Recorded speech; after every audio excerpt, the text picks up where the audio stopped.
Meet sailing yacht Avanti and her crew, Gerard and Jacqueline.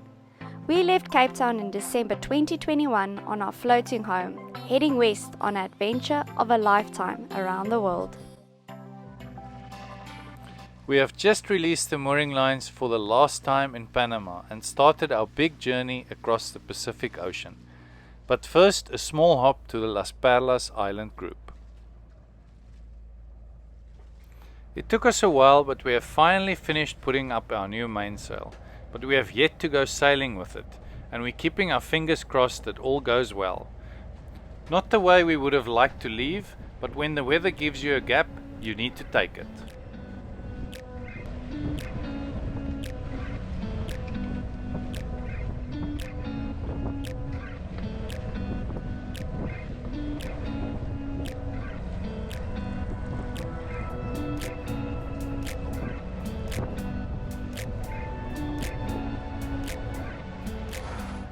We hoist the mainsail to start motor sailing in very light winds, and it's the ideal time to check that all is good with the sail.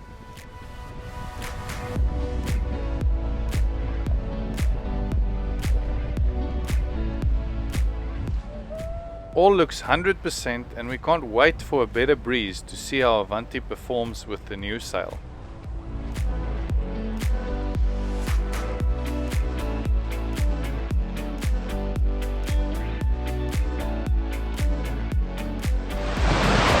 So Gerard and I speak a language called Afrikaans back home, a South African language. And in Afrikaans we call the Pacific Ocean the Stille Oceaan, and that means the quiet ocean. And I mean, I knew it was going to be quiet, but this is just crazy. It's just too quiet. It is flat, flat, flat. Okay, there is very little wind. No swell whatsoever. I mean, we could be in a pool at the moment. It's just so calm.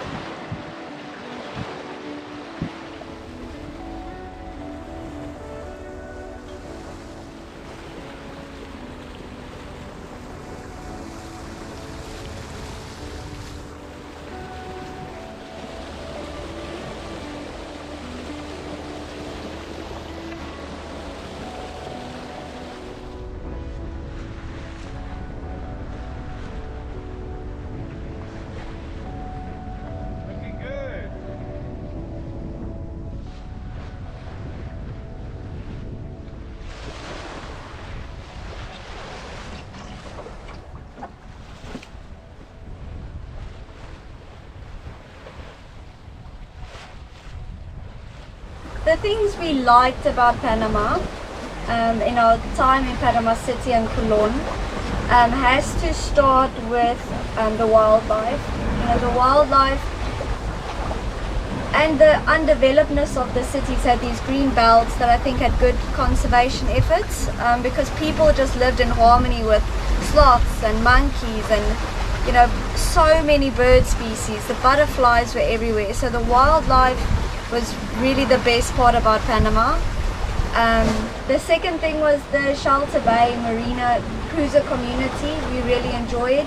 It's a community that everybody's sharing ideas, and there's so many people coming through there that are willing to lend a hand or willing to give you a spare part, or just selling a lot of useful things that one person doesn't need that the other one does. And the other thing that goes with the marina, of course, is the free water. So free portable water that the marina offered. Both marinas offered that in our time in both cities was really cool. It makes up for the price. The other thing that we really enjoyed is, or that's nice about Panama, is that you get a 90-day stay when you enter, which is not normal for us South Africans, and even if you want to overstay, it's at a small fee, so one could really stay for a long time without breaking the bank. People in general seemed happy. We found that everybody, even unskilled workers, would hum or sing or, you know, do silly things, and we just really quite friendly. So in general, people were super nice, that we really enjoyed. And Gerard, of course, really enjoyed the Balboa beer. So as soon as he's got beer, he's happy. I think that's about it, Gerard. What else did we like about Panama City? That was it. Yeah, that's about it.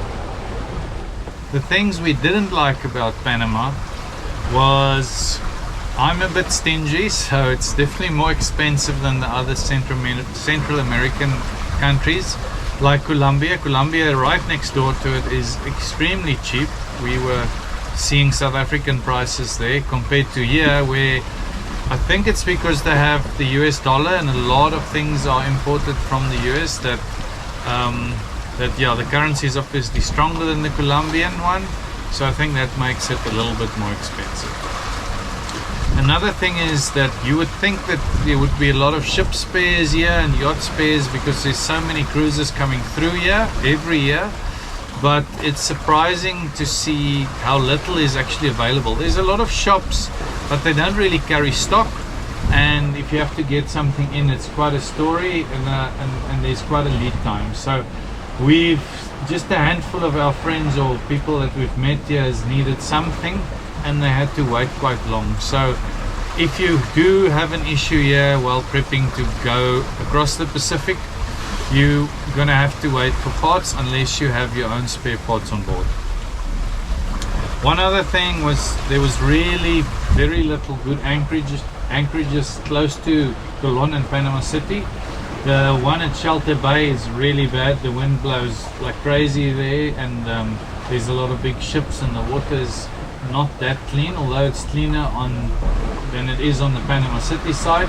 Panama City basically has two anchorages, and the one is extremely windy if it's dry season, and the dinghy dock really sucks, so it really destroys your dinghy.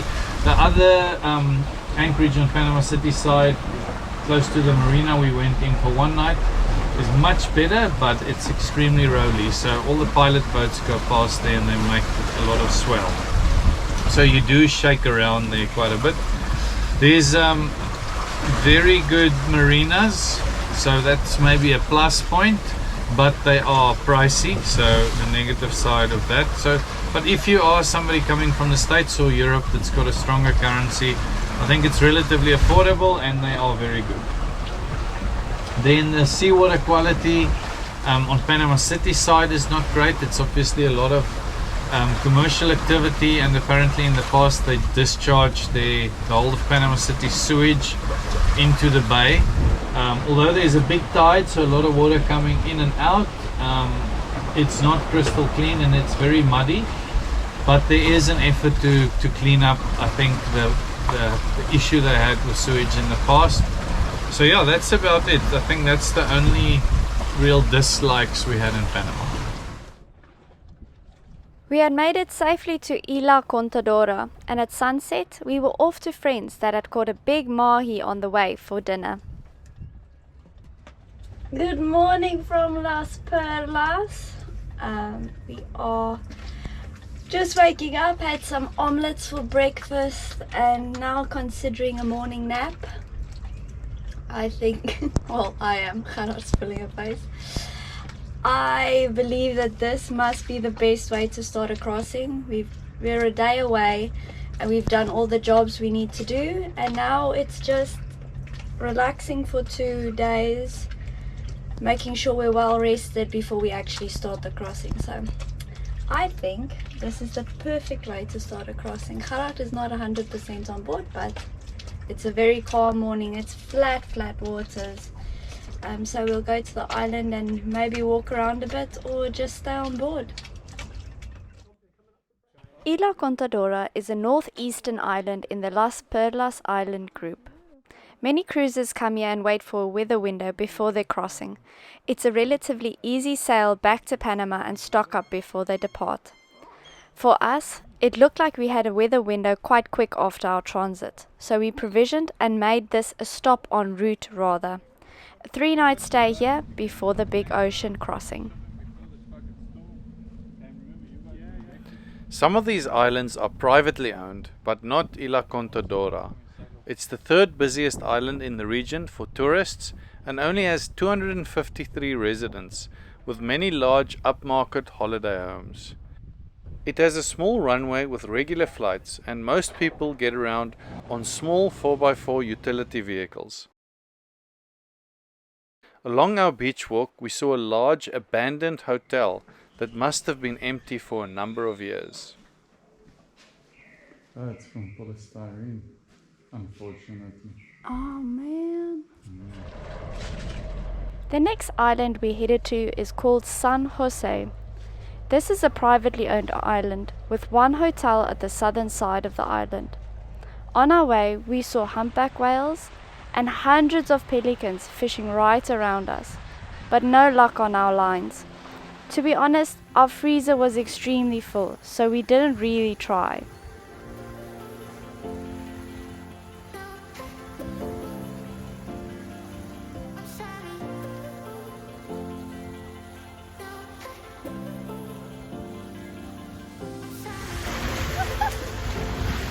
So much bird life! It's amazing!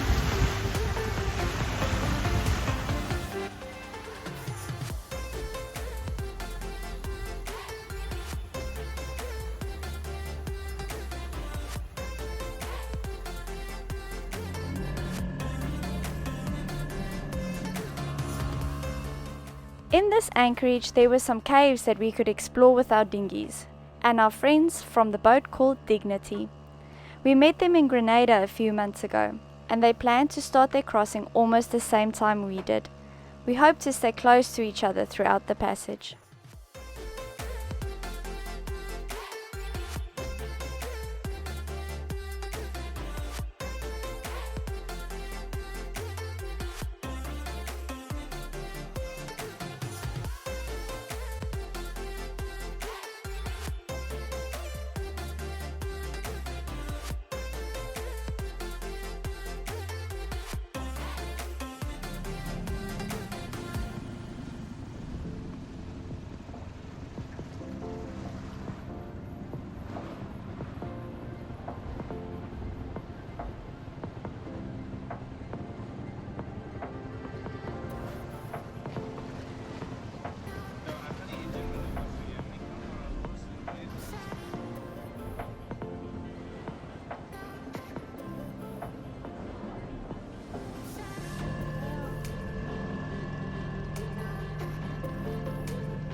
Tonight I'm drinking another La Rana Dorado, which is the national symbol of Panama, the golden frog. This is an IPA. It's got 6.5% alcohol content, 355 milliliter can, and yeah, these are nice and recyclable. The label is also not like a plastic type sticker, so all good for the environment. So let's taste the Frog IPA.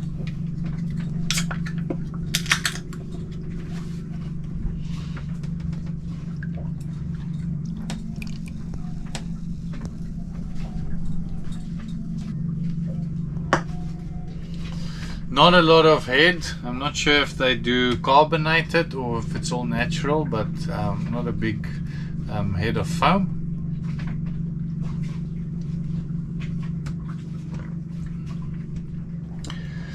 I haven't had an IPA in a while, so it's nice to taste a nice fruity and quite bold IPA. So yeah, I think I would just prefer if it's got a little bit more head or a little bit more gas, but the taste is really nice. It's really fruity, as an IPA should be. and these cost in the shop about $2 US. So not that cheap. So in terms of a rating for this one, for considering cost, size and the taste, I would give this IPA a 7 out of 10. Cheers. Thank you for joining us this week. Please be so kind to click like if you enjoyed it, tell us your favorite part in the comments, and subscribe to be the first to know when a new video is released. Next week our crossing is off to a slow start. Thank you to our Patreons that support the making of these videos monthly. You can join them by clicking on the link in the description below. See you next week.